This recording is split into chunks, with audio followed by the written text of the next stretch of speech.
kinandigdig. Naroon, dito na naman tayo sa another episode ng ating vlogs, Badong Aratilis po. Pag-uusapan natin ngayon, ito po, no, si new PNP Chief General Nicolas Torre, nagsabi po na ang kanyang performance metrics para po sa anti-illegal drug-related arrest ay paramihan po ng huli. Ayos At least may plano, no? At least po ngayon lang po meron na rin pong tauhan ni BBM na may plano. Pero gaano po ka-epektibo yan? Kaysa po sa kumpara po kay sa war on drugs ni Tatay Digong pagdating sa droga, mukhang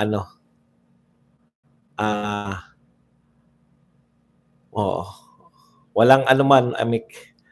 Mukhang makikita lang po natin yan sa actual. Pero syempre, ngayon pa lang may nakikita tayong problema. Kasi sa totoo lang, perfect. Kumbaga sa akin, no? Kung meron pong pinakamagandang kampanya laban sa droga, yun na pong kay Tatay Digong, no? Kasi ano yun almost meron pong para sa pagbabago, di ba? Yung tukhang na yun, hindi naman po yung deads. Okay. Sumasarap na po.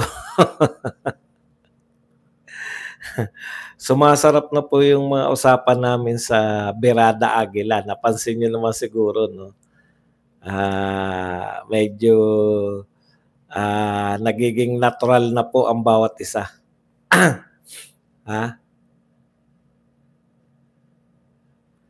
Kaya sumasarap na po yung mga usapan sa Berada Aguila. Subaybayan niyo po bukas. Kaya po ako nasa hotel kasi para hindi na po ako umuwi.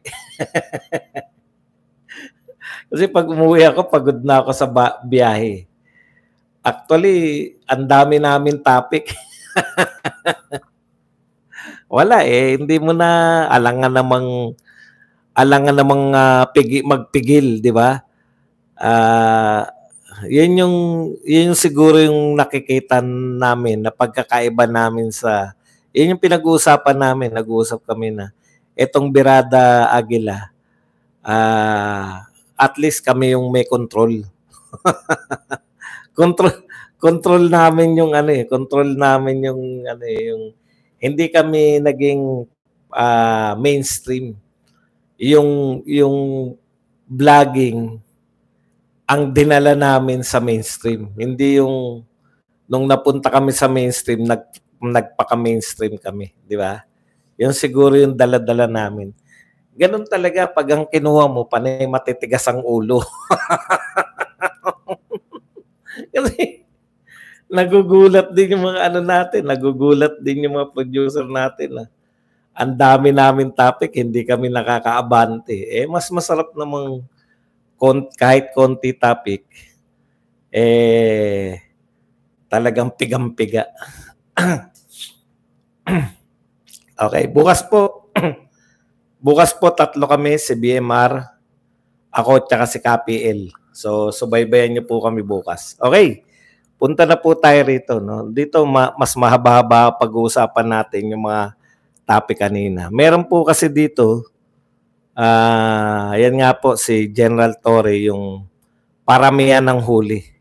Tapos pag-uusapan din po natin, ito po si Chis Escudero, yung pagde-delay niya, no? Sabi po, wala naman nag-utos sa kanya. Mukha namang kusa mo lang. Mukhang kusang loob mo lang naman tayo. Pero syempre, tansyado niya. Yan talaga yung, alam nyo, pabor na pabor po, no? Hindi po sa atin. Hindi po sa atin pumapabor yan, yung ginagawa ni Chis. Sa tingin ko, pumapabor po yan sa kay BBM, no? Kung bakit, yan ang paglilingkod natin. Pero bago yan, kung bago ka pa lang dito sa ating channel, mag-subscribe ka na. Dahil ito lang ang tanging channel na may kinikilingan, may pinapanigan, una sa balita, huli sa impormasyon, kaya ano pang hinihintay nyo? Pindot na. Okay. Di na nawala kay Chis yung ano, no? Yung singhot-singhot.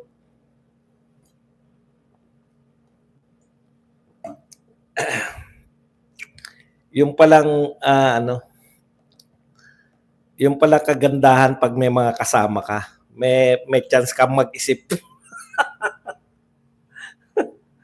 Naninibago na ako pag solo. Puta, ako lang lahat pala.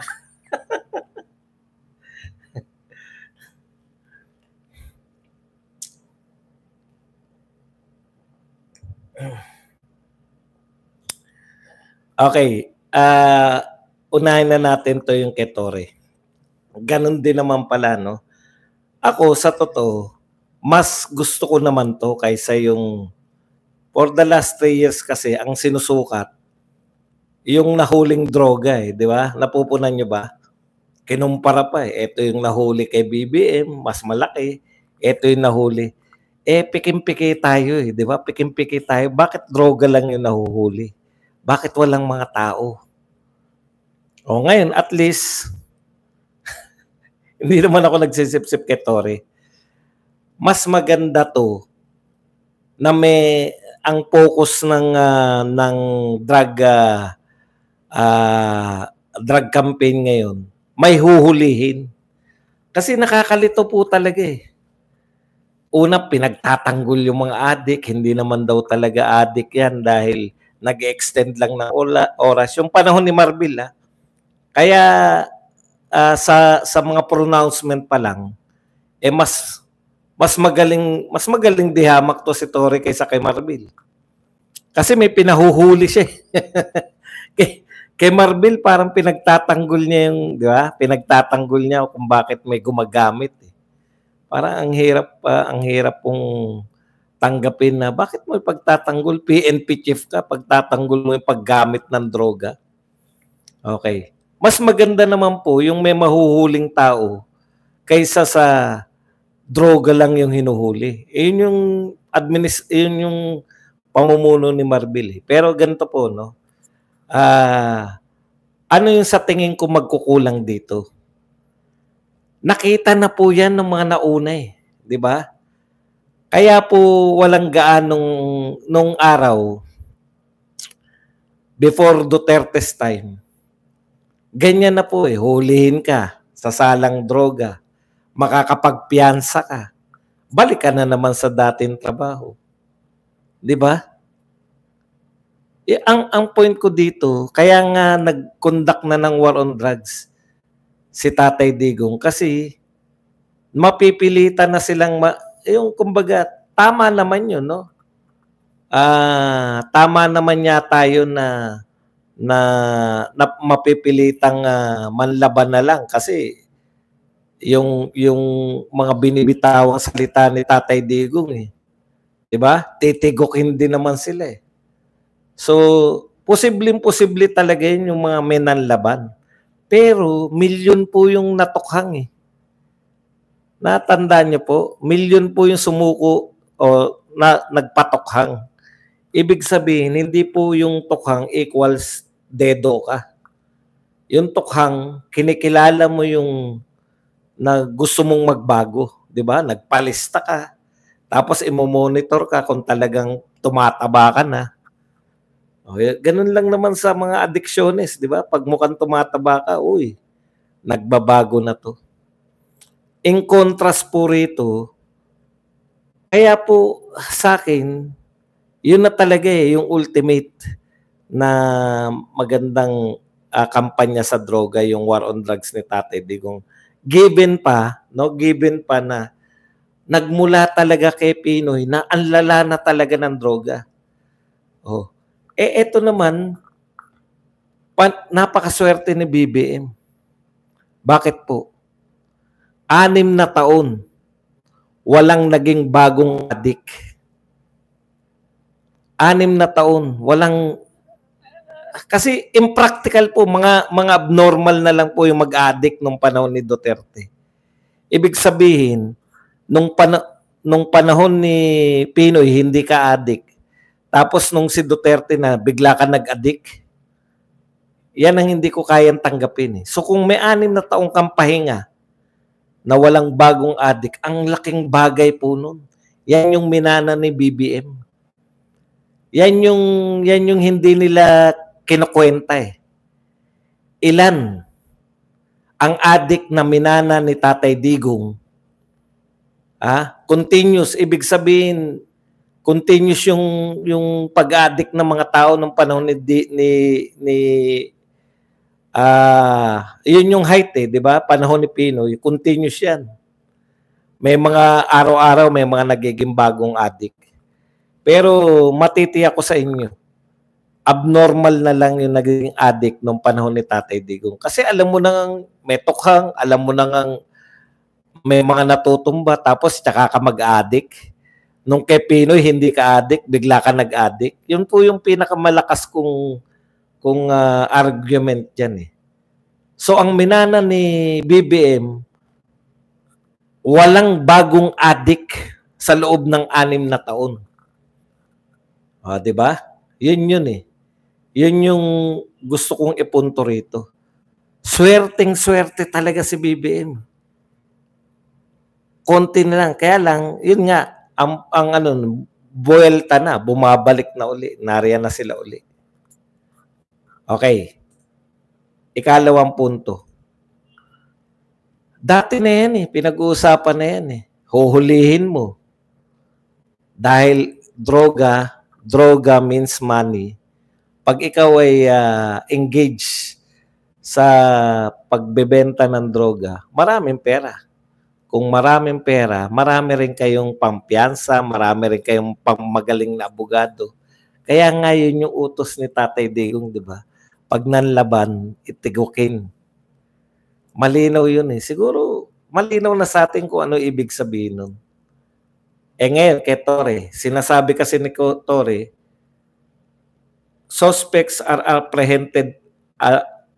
apprehended alive. Ganun pa rin, no? Bloodless pa rin. Walang mamamatay, huhulihin. Una, delikado po yun para sa mga law enforcer. Di ba? Inuutosan ka manghuli, pero hindi ka inuutosan patayin mo yung hulihin. Pwede ba mangyari yun? Badong makakahuli sila nang walang lumalaban? Pwede. Kasi matatalino naman mga drug lord eh. Hindi kayo papapatay kasi order yan na hindi kayo papatayin. Kami na bahala sa inyo. Pag nahuli kayo, kami na bahala sa abogado, kami na bahala. Tuloy-tuloy lang. Piyansa, labas, pwede kang ilipat o kung ano pa man ang gustong gawin sa'yo. Pero magtutuloy-tuloy lang yung bentahan. Kasi kayo pa rin naman yun. Di ba? Lalo na kung maliitan lang. Magagawa nila ng paraan yan. Hindi ko alam. Parang merong sa non-bailable at bailable, merong gaano karami yung taglay-taglay mo. Di ba? Para maging non-bailable. Kaya, marami silang mahuli. Bakit hindi? Performance yun eh. Very good ka. May award yan, di ba? Ikaw ang pinakamaraming nahuli. Tataas yung rango mo. Magiging masipag yung pulis. Pero hindi po ibig sabihin yan na magiging... Kasi 3 years na lang sila eh. 3 years na lang yung nunungkulan ni BBM. Magkakaroon pa ba ng epekto yan? Yung mga war on drugs ni Tatay Digong may immediate effect. Yun po yung ganong mga... Kung gusto nyo na impact, yung katulad kay Tatay Digong na war on drugs ang may impact. Okay, punta po tayo dito sa pagde-delay, no? Dinelay ni Chis Escudero, dapat ngayon po yung magko-convene na as impeachment court. Maganda naman yung mga katwiran ni Escudero. Lagi naman may katwiran si Escudero eh. Kahit palpak na eh, may katwiran pa rin eh. Okay. dahil daw ipaprioritize yung mga pending bill. O, di ba maganda? Kaysa naman sa politika. Politika lang yan eh. Gusto nyo tanggalin yung vice president. Politika lang yan. E di i-prioritize na lang natin ngayon yung mga pending bills. Sa biglang tingin, okay naman pala itong gusto ni Escudero. Tapos kung ikaw naman ay Duterte, aba, mukhang maliligtas na sa impeachment si BP Sara dahil ayaw na isalang. Pabor na pabor sa atin yan. Okay. Pero, ganun din naman yun eh. Kaya nga sabi ni BP Sara, mas gusto niyang matuloy. Alam niyo kung bakit mas gusto ni BP Sara matuloy? Malilinis niya talaga yung pangalan niya. Okay. Kanino pumapabor to yung pagde-delay? Kay Chis mismo. Kasi nanliligaw yan si Chis eh. Tandaan ninyo, nagsalita na po yung mga pro-Duterte na nanliligaw na si Tito Soto at saka si Chis Escudero may lumalapit na sa kanila para makuha nila yung mga Duterte Black. Di ba? Oh. Ngayon, isa to sa panliligaw ni Chis Escudero. Kita nyo ha, i-delay ko na yan hanggang ma-dismiss na. Tapos ang sasabihin niya na malamang niyan, ilang araw na lang pagdating ng 11 ba? Pagdating ng June 11, ilang araw na lang, 6 days na lang eh. May bagong Congress na eh. Di ipapasa na lang natin sa panibagong Congress. Pagdating naman sa panibagong Congress, sasabihin nila, lumang Congress na itong nagpasa eh. Kung gusto nyo, mag-file uli kayo next year. Anong sinasabi? Basically, wala na yan eh. Yung impeachment, patay na yung impeachment. Tama naman si De Lima doon na kakatayin lang yan sa Senado. Pero hindi po kasalanan yan ni Sara Duterte. Hindi po kasalanan yan ng mga pro-Duterte. Yung pagkatay na yan. Wala naman silang numero. Ano sabi ni Marcoleta? Pag tinuloy nila yung impeachment, meaning pag tinuloy ng mga to, ng Congress, mapapahiya lang sila. Wala naman talagang matatag na sampay ang mga yan. Tandaan po ninyo, bino po yan si BP Sara ng pinakamalaking bilang ng botante sa buong kasaysayan ng Pilipinas.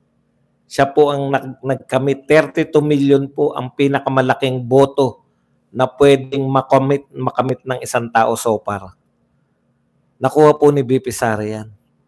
So hindi po obra, natatanggalin mo lang siya sa pamamagitan lang ng mga walang katuturang reklamo. Irereklamo nyo na nagpa-plot siya, na nag-hire siya ng isang John Wick, si BP Sara. Paano nyo mapapatunayan? Nakuha nyo na ba si John Wick? Sino yung nagpatunay? Yung sinabi ni BP Sara? Ang linaw nung sinabi ni BP Sara eh. Di ba? Pag siya natigok, walang kakaso-kaso eh. Wala rin naman kakaso-kaso yung confidential fund. Ang sinasabi nyo lang naman, hindi niya pinapaliwanag. Bakit may mga Paano mo ipapaliwanag confidential niya? Tanungin nyo sila. Pinagpaliwanag nyo ba yung Pangulo ng Pilipinas? Siya kung kasalanan po ang may confidential fund, ba't si Marcos hindi nyo dinimanda? Siya may pinakamalaki. Kaya wala po talaga. Maniwala kayo. Ano sabi ni Marcoleta? Nakakahiya lang.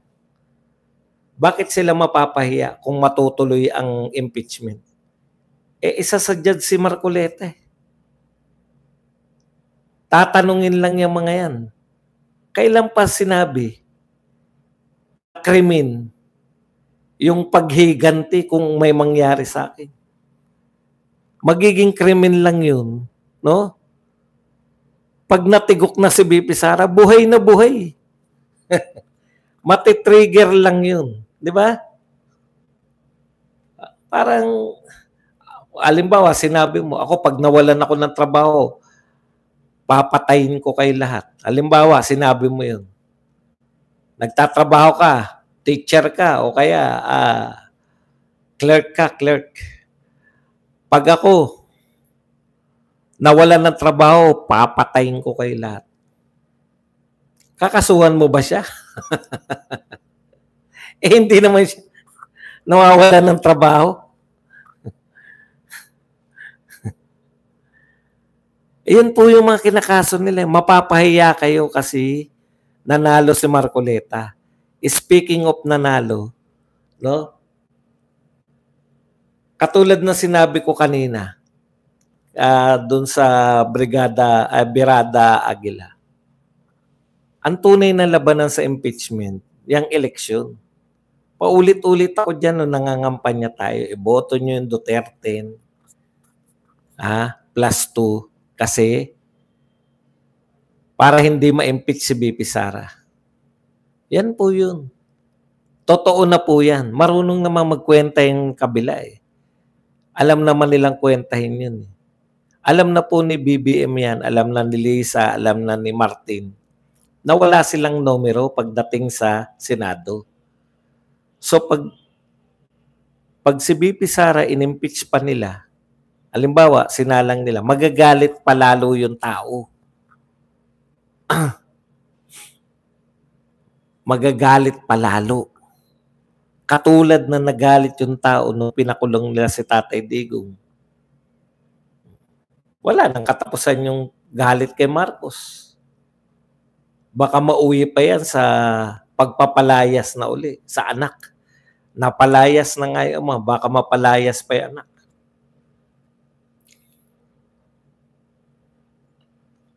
Ang init dito sa ang init ng aircon sa hotel na to. Okay. Bakit ginagawa to ni Chis yun? Una, nanliligaw siya sa Duterte Black. Di ba? Baka pinapakita ni Chis, hanggat ako ang Senate President, walang magaganap na impeachment. Di ba? O, di mag-iisip sila. Between Tito Soto. Ganun yan eh. Ligawan ngayon eh. Between Tito Soto na wala namang nahihita yung mga pro-Duterte, yung mga Duterte Black, o between dito kay Chis na tinitiyak na hindi ma-impeach si BP Sara. O, di ba? Magandang panliligaw. Ikalawa, maganda rin po yan para sa nangangamuhan kasi yan si Chis eh. Para namang hindi nyo alam na waiter nga yan, di ba? O. Ang dami pong isyong kinaharap ni BBM lately. Natalo sa eleksyon, no? Palpak yung panawagan na reconciliation. Kasi siya nanawagan tapos siya pa nagtapos. Siya yung nanawagan. Wala namang pumatol sa kanya ng mga Duterte sa reconciliation niya. Tapos sinabi niya, huwag kayong mag-impose. Paano mag-impose yung mga Duterte? Wala namang pumatol sa iyo. Hindi ka naman sineryoso. Alam mo, sabi ni BP Sara sa topic namin kanina dapat to eh, sa Birada Aguila. Kaya lang hindi na kami nakarating eh. Alam niyo kung bakit hindi na kami nakarating? Pare-pareho kami madadaldala.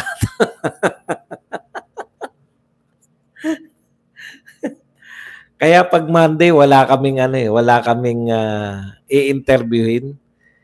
Kasi kulang na sa amin yung oras eh. Nag-extend na yun ha. May extension kami ng 25 minutes. Ewan ko bukas kung may extension pa rin kami. Malamang wala. Anyways, yun na nga, no? Binalaan po ni Marcoleta sa issue ng impeachment na mapapahiya lang. Ayan po sabi ni tapos na pala to. Huwag na ituloy kung ayaw mapahiya. Dito na tayo kay Chis Escudero. So ano po ang silbi nito nung kasi para diversion eh, 'di ba? Kaysa napapahiya si BBM. na pinag-uusapan yung inalok niyang reconciliation pero walang pumatol sa Duterte. Tapos tinapos niya rin dahil ang gusto nilang palabasin yung nag-impose yung mga Duterte. Ang gusto nilang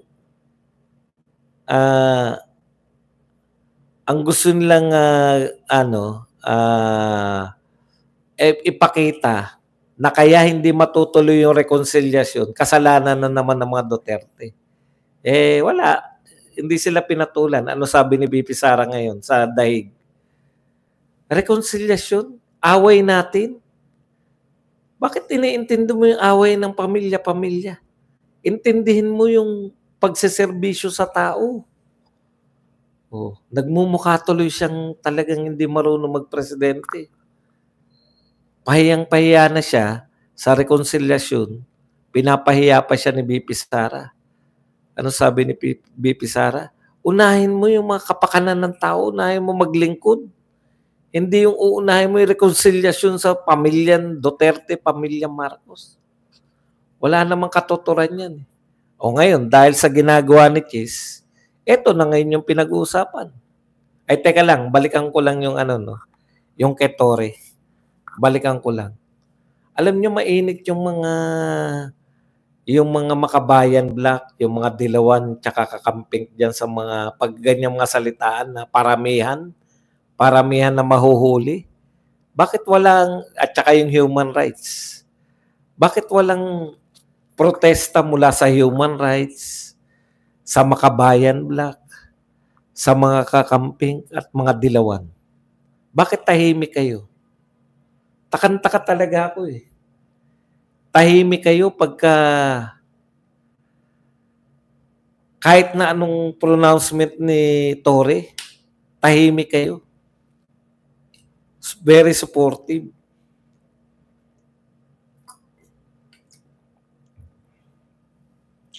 Okay, diversion to, yung sinasabi, ginagawa ni Chis Escudero. Kita nyo, yun na, doon na tuloy na napupunta yung pagtutol ng tao. Nagagalit yung mga congressman. Bakit mo dinidelay? Nagagalit yung mga sila Risa Ontiveros. Bakit mo dinidelay? Kami naman wala kaming pakialam, yung mga Duterte.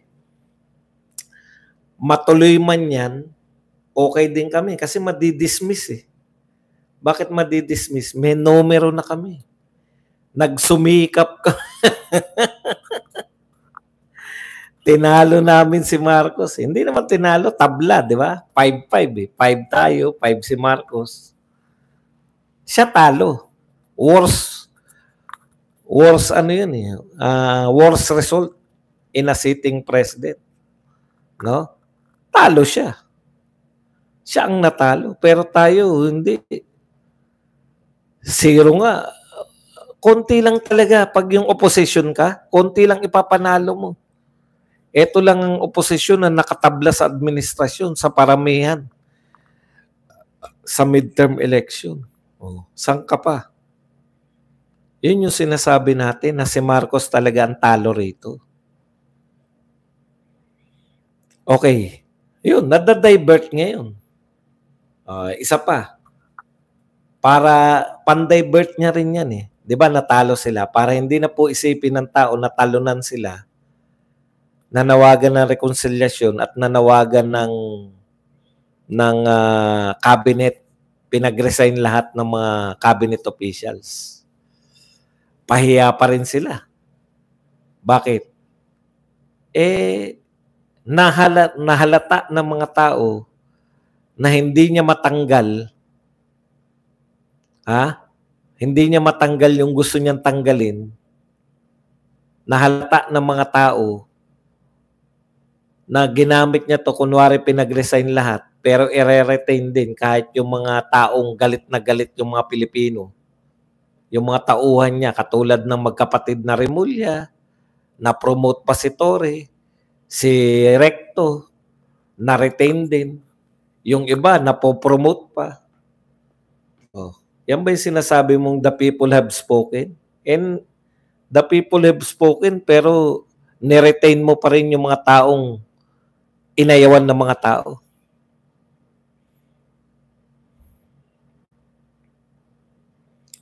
So sa madaling salita, yun na pinag-uusapan, 'di ba? Galit yung mga tao na tinanggal si Menandro Guevara, kaisa-isang may prinsipyo, at niretain yung mga ayaw namin. Sa makatwid, kinakailangan niya ng natutuwa sila. O, kita niyo yung pronouncement ni Marcos, biglang ayaw niya na ma-impeach si BP Sara. Sabi ni Chis, wala nag-utos sa kanya. Maaring wala nag-utos. Maaring nagkusa ka lang.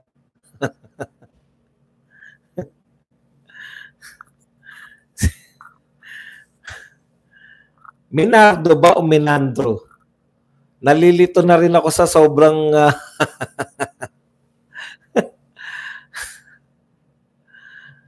Totoo naman eh. Tayong mga Duterte, mas gusto ako personally, mas gusto kong matuloy na yan eh.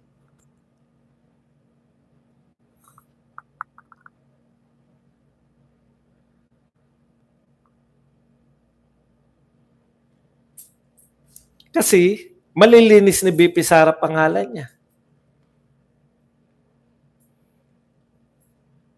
Pag natalo sila dyan, hindi na nila pwede. Kaya lang, pag na-dismiss na wala nagaganap na trial, pabor din. Questioning ko pa ba yan? Maaasar lang naman yung mga loyalists. Maasar lang naman yung mga pro-Marcos. Di ba, para makabawi naman tayo sa pang-asar nila Anticler. Minandro pala itong mga ano natin, nanonood sa atin. Dalawa Minandro dito, Minardo. Yan, Minardo. Pan-divert. Nada-divert ngayon. Inaako ni Chis ngayon. Tsaka maganda kasi yung katwiran ni Chis eh. Unahin pa ba natin yan kaysa dito sa mga may sinabi pa si Chis eh. Pag hindi natin sinalang ngayon, isasalang yan sa next Congress, sa 28th Congress. Pero pag hindi natin sinalang itong mga batas na to, wala na to, uulit na naman. Okay, tama nga naman. Kung ako, eto na lang talaga. Okay, tingin pa tayo kung meron pa tayong nakaligtaan. Baka meron pa tayong nakaligtaan.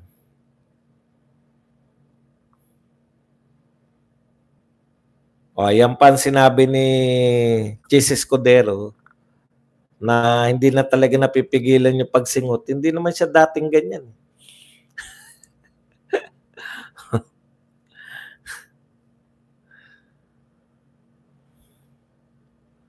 Na ano man ang pagpasyahan ng plenaryo ng Senado, yun po ang masusunod. Hindi po mga congressman, hindi po yung mga media, hindi po si Ontiveros. Yung majority na Senado magpapasya. Pero basahin po natin itong sabi ni Ontiveros. Nakakabahala na ang paulit-ulit na antala sa proseso ng impeachment trial. Buwan na ang binibilang natin, sobra-sobra ng paghintay ng mga Pilipino. Let us all hope that this is the last delay.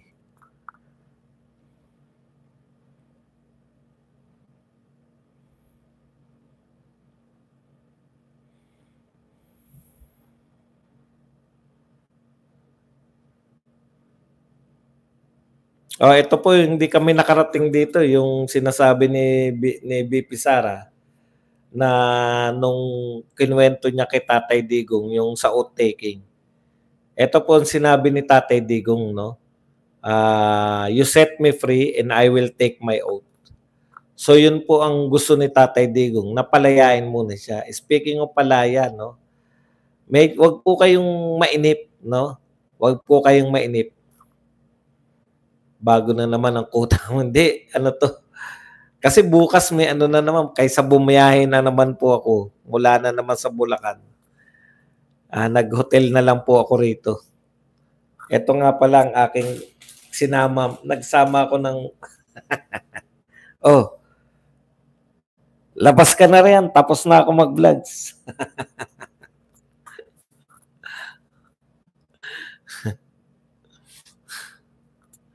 Yan lang po ang ating topic. Pwede na kayo magtanong, pwede po kayo magbigay ng reaksyon. At higit sa lahat, pwede po kayo magpakape. Yan.